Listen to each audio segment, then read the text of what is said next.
Olá, amigos do Sicredi Ibiraiaras, espero que todos vocês estejam bem. Confiram agora a previsão do tempo para os próximos dias em todo o Brasil e, é claro, que com o devido destaque para as áreas de atuação do Sicredi em Ibiraiaras e também no Triângulo Mineiro. Mas antes da previsão, vamos ver como estão as condições atuais de umidade disponível no solo. O mês de abril tem sido marcado pela chuva mais volumosa na faixa norte do país e nas áreas mais ao sul. Esse mapa aqui do lado esquerdo é o que já choveu agora no mês de abril.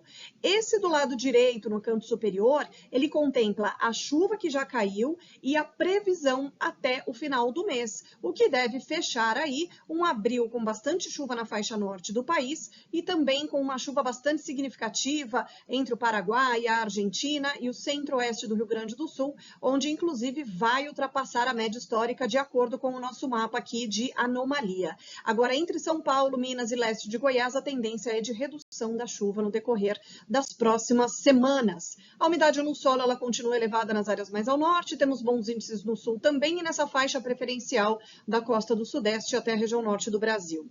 Nesses próximos dias, a umidade no solo deve aumentar entre Rio Grande do Sul, Santa Catarina, Paraná e aumenta um pouco também entre Mato Grosso do Sul e Mato Grosso. Agora, entre São Paulo, Minas, Goiás e Mato Piba, a tendência é de redução na umidade no solo.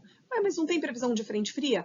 Tem, só que essa frente fria, além dela avançar muito rápido, quando ela chega na altura do sudeste, ela não tem suporte suficiente de umidade para provocar uma chuva mais volumosa. Na verdade, o destaque desta semana é mais a queda na temperatura do que a chuva mesmo pela passagem dessa frente fria. Então vamos à chuva das próximas semanas, começando agora por esses próximos dias.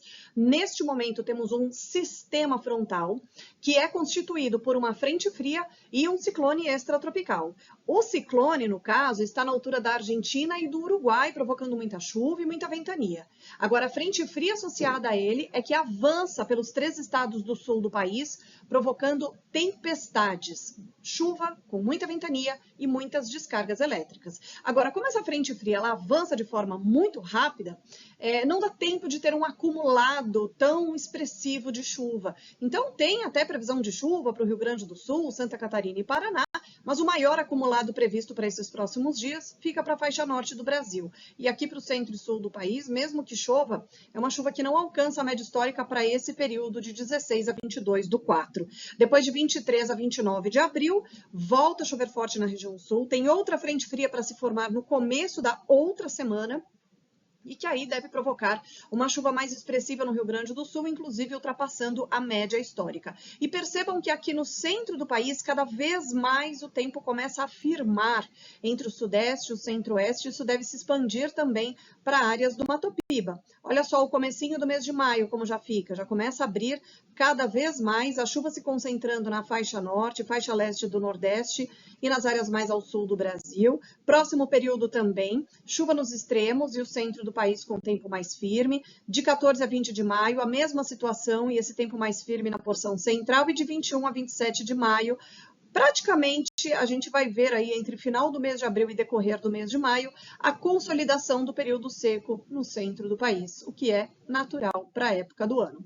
Bom, falando um pouco de temperatura, como eu falei, essa frente fria vai avançar de forma muito rápida, ela vai provocar aumento de nebulosidade entre o sudeste e o centro-oeste do Brasil, um pouco de chuva, e ela vai diminuir a temperatura, porque em sua retaguarda os ventos passam a soprar do quadrante sul, trazendo um ar mais frio para estas regiões. Não é frio extremo, mas a gente vai ter uma temperatura bem mais baixa se a gente comparar com os períodos passados, né? Para a região sul do Brasil, a temperatura fica mais baixa, especialmente nas áreas mais ao norte do Rio Grande do Sul, região da Serra, aqui Santa Catarina, sul, sudeste aqui do estado do Paraná. Semana que vem, essa área de alta pressão que vai provocar essa queda na temperatura, ela se afasta para alto mar.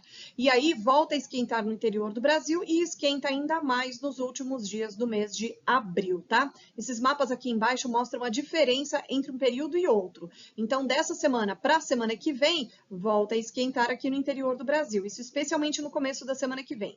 Da próxima semana para outra, esquenta ainda mais, inclusive na região sul, onde a temperatura volta a subir. Isso não é muito calor, tá? Dá para ver que não é tanto calor assim, mas só que é menos frio se a gente comparar agora com esses próximos 10 dias nestas regiões. Bom, agora um pouquinho mais a longo prazo, Esse gráfico aqui, ele mostra desse lado aqui a escala de latitude, né, mostrando as latitudes, e aqui a linha do tempo.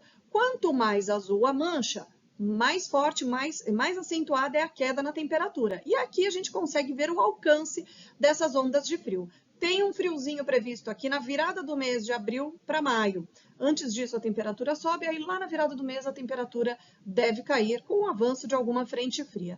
Depois tem um evento um pouco mais forte e aí sim com uma chance maior para a formação de geadas entre final de maio e começo de junho. E após isso, esses episódios podem se repetir em julho e ainda em alguns momentos em agosto, porém com menos intensidade. E essa geada ela pode pegar os pontos mais altos do Rio Grande do Sul, Santa Catarina e sul do Paraná.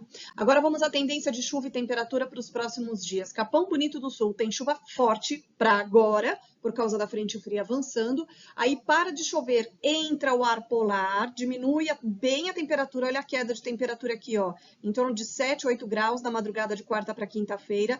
Depois disso, esse ar frio perde força, a temperatura volta a subir e só volta a chover no começo da próxima semana, com a formação daquela outra frente fria que eu falei. Após isso, não tem mais previsão de chuva forte, pelo menos por enquanto, até meados do mês de maio. Lagoa Vermelha, mesma condição, tá? A gente vê aí uma chuva mais forte para esse início de semana, depois só na semana que vem. Temperatura variando bastante, olha só, cai, fica em torno de 7, 8 graus, depois volta a subir, e a chuva forte no começo da semana que vem. Depois disso, diminui bem o potencial de chuva nessa região. Em Ibiá, tem previsão de chuva do meio para o final dessa semana, depois tem de novo em meados da semana que vem, mas olha só, atenção aqui à escala, no máximo 6 milímetros, ou seja, não é chuva agrícola. Eu diria que é mais variação de nebulosidade do que chuva mesmo, tá? Agora, uma breve previsão aqui para os demais municípios do Rio Grande do Sul, da região de atuação do Sicredi no Rio Grande do Sul, IP com 42 milímetros, 73 ali em Lagoa Vermelha, ou seja, volumes variando de 40 a 70 milímetros de chuva, e esses volumes aqui, eles consideram a chuva desta semana e a do começo da semana que vem, tá? Bom, para o Triângulo Mineiro, muito pouco, é mais aumento de nebulosidade do que chuva mesmo. Olha só, 15 milímetros, aqui 3 milímetros, Conceição das Alagoas, nem é chuva. É mais aumento de nebulosidade mesmo que está previsto aí para esses próximos dias, a não ser alguns pontos com algo como por exemplo em Santa Juliana, onde temos aí a previsão de 21 milímetros para o decorrer agora desta semana, do meio para o final desta semana, ok?